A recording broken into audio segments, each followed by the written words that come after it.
Good morning, everyone. Uh, Thank you, schoolreformers.com, and thank you, Pravina. Today, we are going to be talking about practice and how it is a key factor for students in their success, right? So let me introduce myself. I am Pavithra Varadaraj. I am a Max tutor. I have been teaching Max for over 14 years now. I am currently an online tutor, so I teach math for students across the globe. So the advantage that I see that I have is that I see curriculum of different regions from the world because I have students from the US, UK, Middle East, APAC regions. So what I see is that the curriculum is different in different regions, but what is common is that students have to practice. And being a maths teacher, math and practice have to go hand in hand. But practice doesn't have to be only with math. It is not restricted to math. So whichever subject the students are studying, it is important that they're going to be practicing. So I'm going to be talking about practice in general and not specific to math as a subject. So today we're going to be looking at what is practice, what do we actually mean by practice, because there's a gap between what the teacher is saying and how students perceive about it. So we're going to bridge that gap. We're going to actually learn what do we mean by practice and what types of practices do we have, why is it essential. We're going to have certain teacher tips, and finally, we'll have the Q&A session. I'll answer your queries, right? So what are we meaning by practice? So practice is basically when you have a particular activity or a particular event that you keep repeating it over time, that you get trained in that particular thing, right? So it's the repetition that you have, and then you have a clarity in the concept that you're learning. This can just not be like what I said earlier. It doesn't have to be only to the subject math. Like say, even if you're learning any language, so you can improvise on your spelling. You can improvise on your handwriting when you start practicing. So we have always been hearing to this phrase, right? Practice makes perfect. So, which is very, very true. As you keep practicing, you improvise. You are a better version of yourself in the topic, right? So we're going to be looking at this a little detail. So when we know what is practice, we can see that there are different types of practices. So practice can be oral practice or written practice. So if you see students of younger grades, so we encourage more of oral practice because they're still not introduced to writing, they're still not introduced to holding the pencil and pen. So that is where we have more of oral practice. Oral practice is in the form of reciting of their rhymes or poems, and they learn things. So this is basically more of memorizing stuff. But when they start going to higher grades, it is related to subjects like math, where we do speed calculations or spell checks, which are done orally, right? But when students start going a little further and they learn furthermore, we cannot stop with just oral practicing. We also have to give them written practicing because they've started writing already. So there we'll have to see how they can, sometimes kids are able to say the spelling well, but then when they write, they get mixed up with the alphabets, especially like alphabets like B and D, they get mixed up. And then when they have to write G, or when they have to write a D, they get mixed up with, does it have to come down or does it have to go at the top? So all of these can be corrected when the child keeps writing and they keep practicing. Their handwritings, when kids practice, improve at a lot, at a great level. Okay. Apart from writing for their spell checks and their writing skills, it's important that they learn the concept.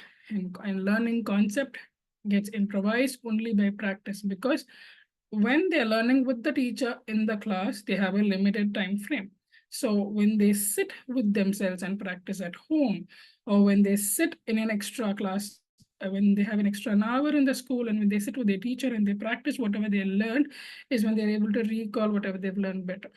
So that is going to help them in their performance in their exams also, which we're going to look a little later from here.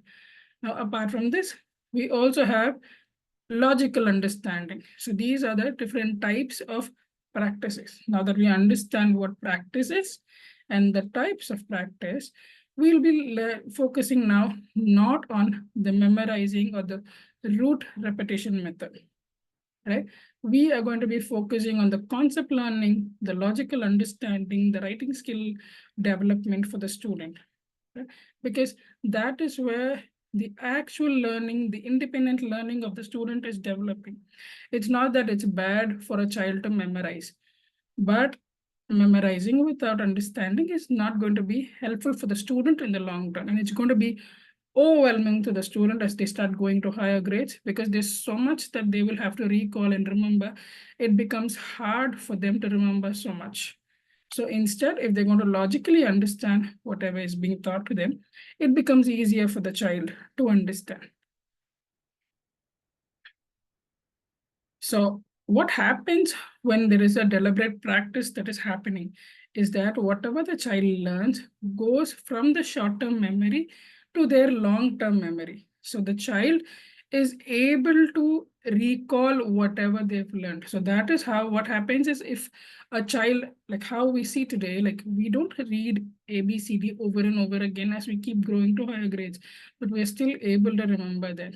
That is because it is being pushed from the short-term memory to the long-term memory for us, right? So whenever something is being pushed from the short-term memory to the long-term memory, the retention of whatever we have learned is higher. And that can be applied in different places and different forms when we are putting it into practical use. So it is very important for us to see that we are able to push whatever we've learned from the short-term memory to the long-term memory. The repeated exams and tests that we have in schools are also a reason for us to be able to do this, because they are in a way a practice that is being given to us. So what basically practice is doing is that it is sharpening our skills. Now, why is practicing a very essential thing for us? So when we talk about why is it essential, we are actually talking about what is its impact to us? How is it going to benefit the student? So what happens with students is that when they practicing whatever is given by the teacher, whatever is being taught by the teacher, the student is able to recall whatever is being taught. They're first basically able to retain whatever is being taught to them, which helps them recall.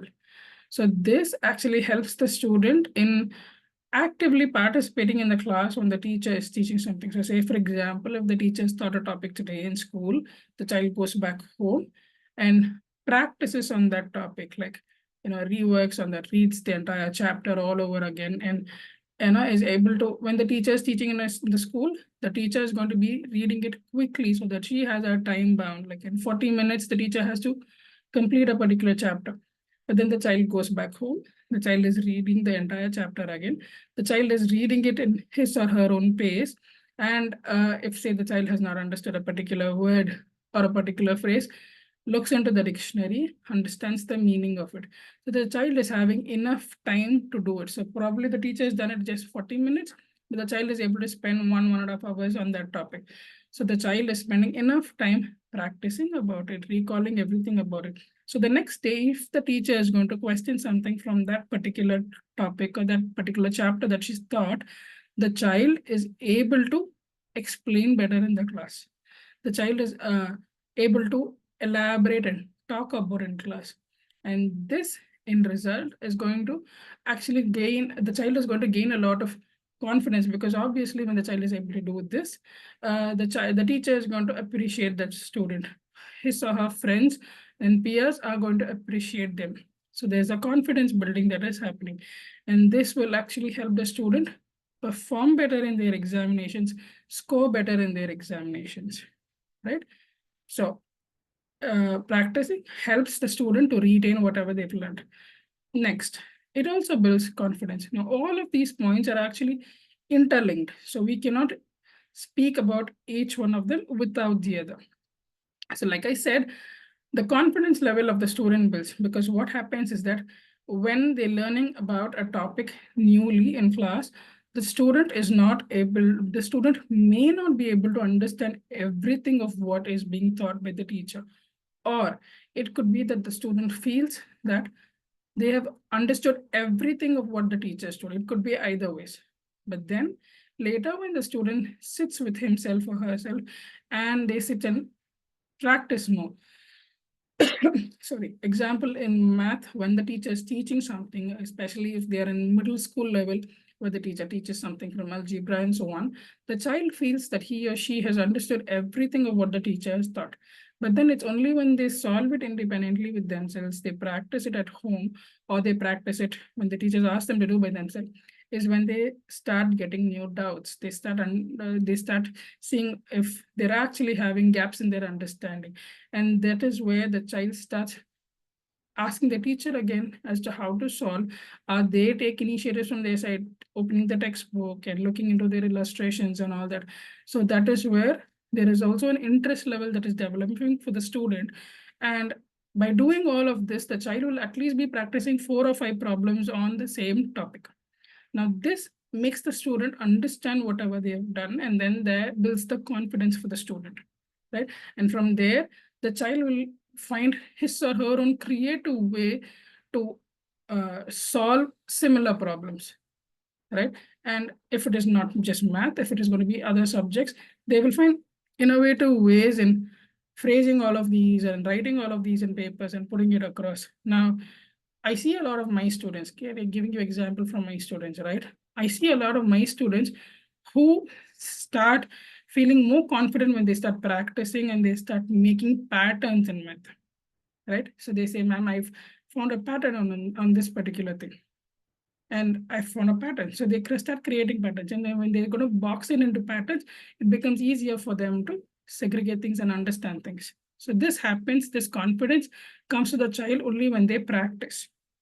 Now, with all of this, what happens is the child is able to understand the concept better.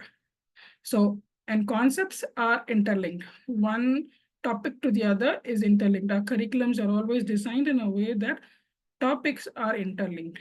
And as they keep going to every single grade, every grade above is going to be an incremental, there's going to be an incremental change in it. And there's an increase in it. So the child is going to be expected to know better of what they've learned in the previous grade, only when they'll be able to do this grade better. So it is going to help the child. If they have practiced well, they'll be able to recall whatever they have learned well. Now, time management is an important thing in a student's life, right? Because apart from their academics, they also have other activities that they do. They also have to take care of their self and their fitness and all of these, right? So for all of these, right, what happens is practice really helps the student, because the child knows how to segregate time for themselves. It is going to be time consuming for them to sit and practice for their academics, or even if they're into any other activity, they're into arts, they're into music, they're into instrumental learning and all of those, they still have to practice all of those. So the student is able to allocate their time for each one of these. Even if it is going to be their fitness, they're able to allocate. So that is where they learn how to manage their time. And this is going to have a result in their future, right? When they start going for jobs, they'll be able to have a clear segregation of time for themselves, which will help them in their careers.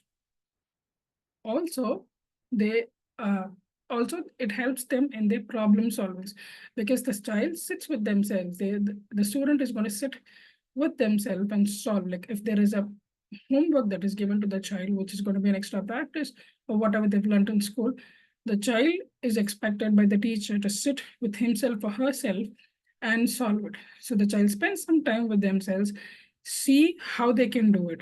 They go back to their textbooks, they go back to, in today's world, they use the digital platforms and they learn from there and all that, and then they solve.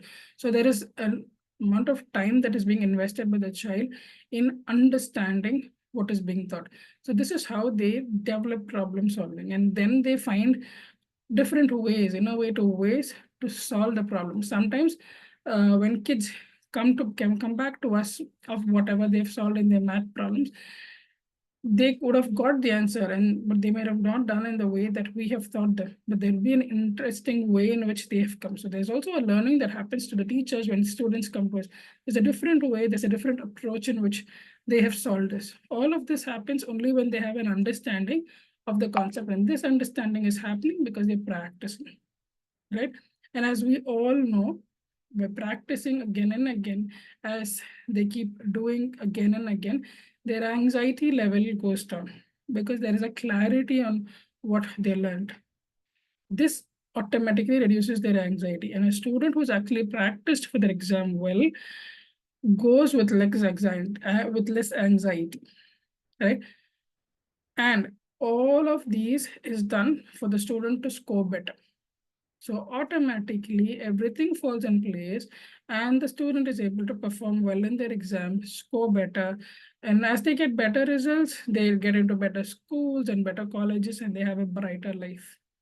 So these are the advantages that a student is having. Now, when we look at all of these, we're also going to see how a teacher can motivate the student to practice. Because like I said, this gap between what the pre-teacher is expecting and what the child understands is something that has to be bridged. So here, the teacher plays a very, very important role in making the student practice. The teacher doesn't have to force the student to practice. He or she is supposed to be nudging the student to practice.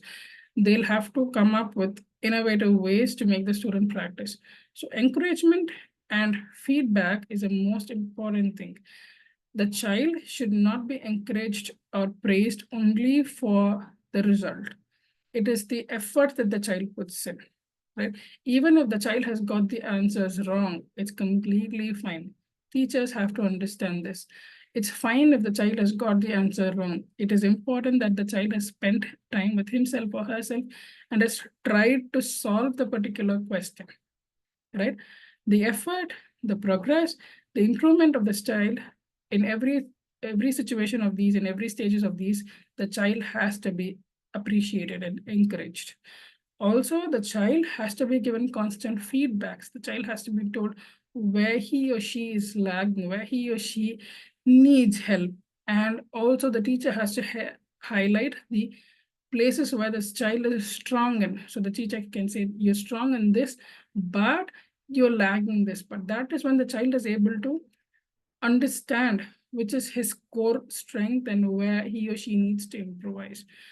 Also, the teacher has to be monitoring the student's progress time to time. There has to be a check-in if the teacher is going to digitally save it somewhere or write it in a paper and keep it and then see the progress and then speak about it to the student. Especially this works with students of higher grades, where the teacher and student are going to sit together and talk.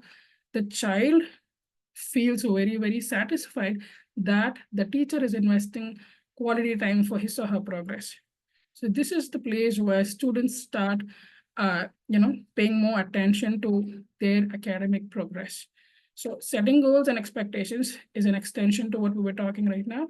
This is something which is more relevant to students of high schools, probably the later half of middle schools and from the high schools, right? Teachers and students will have to sit together, talk about their expectations and achievable goals has to be set. And then these are going to be broken down into stages. And they're going to be talking about what is the end result or goal that is expected and what are the levels at which they're going to keep and how are they going to attain their small goals. And in each of these stages, the teacher and the student will have to clearly establish their expectations, right? And the review on this has to be given by the teacher time to time. Now, it is important that teachers make practice engaging because not all students will understand the importance of practice at the time that the teacher is giving them. So the teachers will have to give them practice in the form of quizzes, puzzles, games, and so on. Like for example, in my classes, when I start taking classes, I have students right from kindergarten to grade 9 and 10. So not all kids have the same interest levels. Not all kids, I cannot expect a kindergarten child to be so engaged in the class for half an hour to 40 minutes. So we play more games. We play maze we play tic-tac-toe sometimes. So that way when I do, and then we go back to our mark sheets, the child is willing. So I also tell my students, we'll do one sheet and then we'll go into a game. And then we'll do another sheet and then we'll play another game. So the number of games we're going to play totally depends on how many worksheets are we going to do, how many problems we're going to do. But at the same time, you are going to explain every problem. I'm not going to be solving. You are the one who's solving, right? So this way, teachers can set an expectation, and children will also feel motivated to do, right?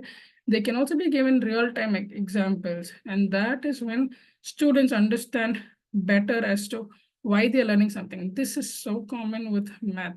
With algebra is something that most students ask, why am I at all learning all this algebra? Where is it used in real life?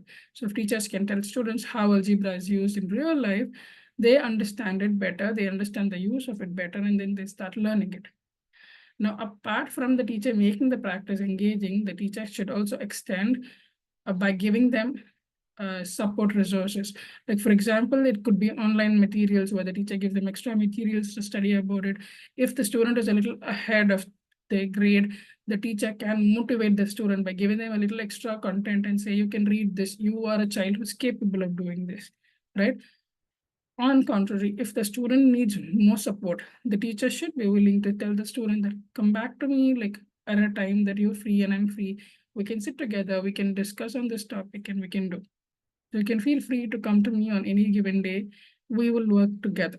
So the student will have to be able to come to the teacher on any day when he or she is not able to understand. And that is when the child will be motivated to learn, motivated to practice more, right? Then the child has to be, whatever the child does, right? Every student has to be recognized for his or her work, and they have to be rewarded. These can be like when they have their exams, these can be in the form of badges or certificates, or they can be given any kind of rewards. If there is any celebrations or, the school celebrations that's happening, the child has to be publicly celebrated in all of those so that the child feels and gets motivated to stay on track and to practice more, to perform more. And parents play a very, very, very important role when it comes up to a child being practicing, because teachers have a limitation. There's a time bound. Say if it's going to be school, it's 6 to 8 hours that the student spends in school. And if it's going to be online tutoring, probably an hour a week, an hour a day or so on. That's the time that the teacher has with the student. But the parent is the one who's going to spend more time with the child. So the parent, teacher, and the student have to be on loop. They all have to be on the same track. So the parents have to be informed by the teachers as to what is expected out of them. Like if the child is being asked to be practicing a particular thing, what is the parent's role over there? The parent needs to be supporting the child, encouraging them to do, and so on. Also, if there is a necessity from the parents' end to support the student with more resources, the teacher will have to inform the parent that there is more resources that is needed. There more maybe textbooks, no more online resources that the parent has to get for the student so that he or she is able to practice more, and which will result in better scores for the student. So finally, what I would say for students is that you will have to learn to practice not until you get it right, but you'll have to practice until you can't get yourself wrong in it. So that is the level of practice that you have to do. I hope this session helps you understand how important it is to practice, students. And for teachers out here, I hope it helped you understand how you can motivate your students to practice more. Thank you. Thank you, Ms. Pavithra. If you can stop sharing your screen, ma'am. Yeah, sure.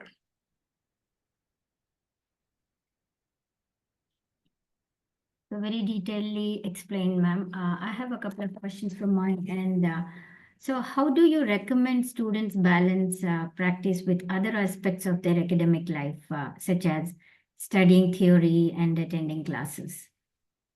Right. So the first thing that I always tell students is that you will have to have a timetable set for yourself. Right. So prioritize what you're doing. So, and depending on how your schedules work, right, you will have to spend at least 1 hour in practicing could be early in the morning, which is the best that I recommend, or maybe an hour after you're back from school. Again, this depends on extracurriculars and all the other things that you do, but you will have to spend a minimum of 1 hour a day. So as you keep going to higher grades, this increases, time starts increasing. You spend 1.5, 2 hours, or even 3 hours. The student starts feeling engaged automatically if they are involved in the subject. So you have discussed different strategies, right? Like playing games according to the levels of the students by age or anything. Can you provide more examples and throw more light, of effective practice strategies for different learning styles? Each child is different, right? Example, Right. like any visual, auditory, or kinesthetic. Right. I'll give you example with my own students, right? So I had this student from Singapore. So his father's thing was the student is intelligent and all that, but he had this ADHD issue, right? So it was difficult for the parent to make him sit and learn. And he was learning with me. He started learning with me online. So it becomes even more difficult to make him sit. So what we started doing is with that, because I got to know that he plays a lot of online games. So we started playing games. So every day we come up with new games. So sometimes it's Sudoku, sometimes it's mazes, sometimes we play Tangram. So there are different games that we play, right? So like I said, what I make him do is that we either start the class with the game and then we go into a sheet. Or sometimes in the mid of the sheets when we're working our problems, when he finds it overwhelming, we stop there, we play for some time, and then we come back. So that way the child knows that he is going to get some time to play. And I also have I have a student who's just in grade 2. So it's very difficult for me to make her sit and do math for a long time. It becomes overwhelming for her to even solve addition, subtraction in steps. So then we go a bit more creative. We start going onto the whiteboard and we start using different colors to write our numbers. And we do that way because she is somebody who likes to draw. So when we draw, we also use drawing to we like, for example, when we're adding small numbers, we draw pictures, we draw fruits, we draw trees, and then we learn that way. So it helps her understand the concept better. We're still learning. She doesn't realize that we are learning and we're still playing. Right. So what advice would you give to students? Children are children. So some students struggle to stay motivated and consistent with their practice. What would be your advice to be motivated? So at the start for a child, like I said, it is difficult for them because they don't understand the purpose of practicing, right? All these games, all these things happens at a very early stage when they don't understand the purpose. Once they start seeing results, children are results motivated. So when they start seeing results, they automatically start doing it. So more than for students, right? It is for us to talk about this to teachers and to parents. If the child is even putting a small effort, the teachers and parents will have to be appreciating the child. Now here, I don't mean by saying, there's a thin line of difference here. So what I see is that some parents start bribing the child, saying, if you're going to do a practice today, then you will get your TV time, or you're getting a chocolate. So that is not what you're going to do to the child, right? So then the child is going to be thinking only about the television, or thinking only about the chocolate that you're going to give, and they're not going to be practicing. That is not what you do to the child. You tell the child that you do this, then probably you're getting a game that you wanted after a point of time. So the result, what you're giving, whatever you're going to give the child, is not just in the next 1 hour, or it's just not by the end of the week, but you're creating a pattern for the child. So say after a month's time, when we go out for a mall, I'm getting you a game. So in a month's time, it's 30 days. You're making the child practice it in 30 days. There's a pattern that you create. So it's more about parents doing it and teachers doing it, and less on the student side at the start. Right. So you teach online. Right. So are there any specific digital tools or resources you recommend for students to enhance their practice? In the sense, Any apps for practicing for different stages, for different age groups or different curriculums like that? Okay, so like if you see where I work, right? I work in QMath. So we have this app which is for QMath where the student can actually improvise their mental math. So we have it, it's a part of the program where you have an app where you work on it on a daily basis, which is only for 10 minutes. So it is a mental math thing for the child. So this has a result in how they perform in their class. They start calculating faster, they start doing fast. And this is related to their grade, this is related to their age. So they do it. So whoever joins QMath, we tell the parents that, you do it this way. But apart from QMath, if you see, you actually have a lot of apps, you have a lot of websites where you can go. In fact, parents can actually, put in games names. Like for example, like I said, some of these games that I play with my students, which are more logical oriented. I don't want them to always look at numbers as numbers. So we play Tangram, where it is more visual and they can they can create their own images. So Tangram is at 2-3 levels. You can take off those pictures and give it to the child. You can also purchase it from the shops. It's very it's probably 150 rupees or so. That's it. So you can get those and ask the child to play. It's very engaging and travel friendly also. You can just put it into your handbag and carry it with you, and you can ask your child to play even when you're in a car. It keeps the child occupied. The child is playing. It's very good. Apart from this, you can give them a lot of these maze games and all that. And if the parent and child are very fascinated with numbers, you have magic squares and all of those, and you get books with these kinds of puzzles and all that. You can get that for the child. So, Ms. Pavithra, in your view, what are the potential benefits and drawbacks of using AI-powered practice tools? Okay, so the drawbacks I would say is that children are very quick to go into it, and they stop thinking independently, right? They rely on it more often. They start going to it, and they don't use their inherent knowledge that they have. That is the biggest drawback that I see, where they constantly leaning on it. Right. So this is in the long run when they do so the child will be able to complete their homeworks, but when they do their exams and all that, the child is not going to score because AI is not going to be helpful for them in those exams. Right. So last question to ask you, Ms. Pavithra, how does practice impact lifelong learning and professional development too?